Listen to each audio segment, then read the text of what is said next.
ఎంచుకుంటారంటే ఒకటి ప్రొఫెషనల్గా, ఒకటి సర్వీస్ మోటో, ఇంకొకటి కమర్షియల్గా. ఈ 3 విభాగాలు ఏది ఎంచుకున్నారు మీరు? నేను సర్వీసే ఎంచుకున్నానండి వాస్తవంగా కూడా. ఎందుకంటే మనకు కమర్షియల్గా ఎవరైనా చేయొచ్చు. మీరు 3 చెప్పారు. ఒకటి సర్వీసు, ప్రొఫెషనల్ అండ్ కమర్షియల్ ఎవరైనా చేయొచ్చు. డబ్బులు ఇస్తే వృత్తిని చేసే వాళ్ళు చాలామంది ఉన్నారు. Doesn't matter. రెండవది ప్రొఫెషనల్ అనేది అందరికీ ఉంటుంది. అది నాకు 100% అవసరమైన ప్రొఫెషన్ ఇది.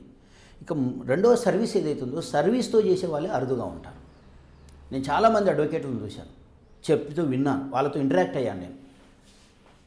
బొజ్జా తారకం లాంటి వాళ్ళు, మన బాలగోపాల్ లాంటి వాళ్ళు, ఇట్లా చాలామంది సమాజంలో పేద ప్రజల పక్షాన ఖాళీ కోర్టు ఫీజెస్ తీసుకొని అంటే ఖర్చులు తీసుకొని వాళ్ళ తరఫున పోరాటం చేసి ఓడిపోయినాం గెలవడం అనేది సంగతి తర్వాత. మన ఎఫర్ట్ ఏందనేది ఇంపార్టెంట్ ఇక్కడ. అంటే సర్వీస్ మోటో అనేది చాలా మంచిదండి, దాన్ని కాదని ఎవరంటారు. కానీ ముందు మన కుటుంబ అవసరాలు వాటి కూడా ఉంటాయి. అంతవరకు చేయాలండి, అంతవరకు తీసుకోవడంలో తప్పలేదు.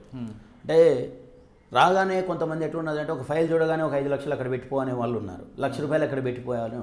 ఇప్పుడు మీరు బెల్లెలత కేసు చెప్పారు. బెల్లెలత కేసు చెప్పినప్పుడు వాళ్ళు నా దగ్గరికి వచ్చారు. ఒక రిట్ అంటే మీకు కోర్టులో ఎంత ఉంటుందో మీకు తెలుసు. జస్ట్ ఆ తమ్ముడు వచ్చి నా దగ్గరికి వచ్చి, అన్నయ్య మీరు ఇది వేయాలంటే మరి ఖర్చు అవుద్ది కదా అన్న. అంటే ఎంత అవుద్ది అన్న అన్నాడు. ఈ మోస్తారులో అవ్వచ్చు అన్న. అంటే నా దగ్గర 8,000కి మించి లేవు అన్న అన్నాడు.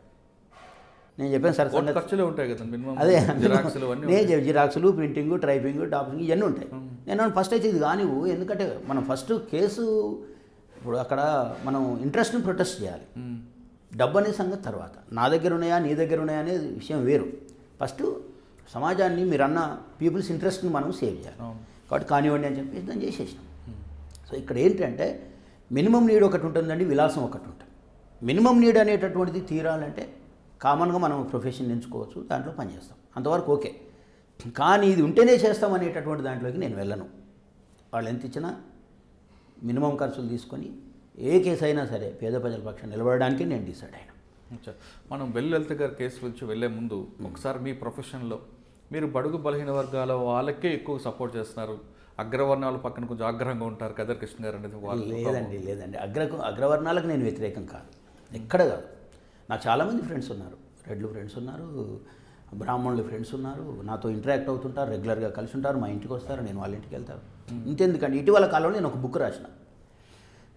నేను ఎప్పుడో పోయిటరీ రాసేవాడిని, బలగమని కవితా సంపుటి రాశాను, పొదాని నవల రాశాను, ఇట్లా చాలా బుక్స్ రాసుకొచ్చాను.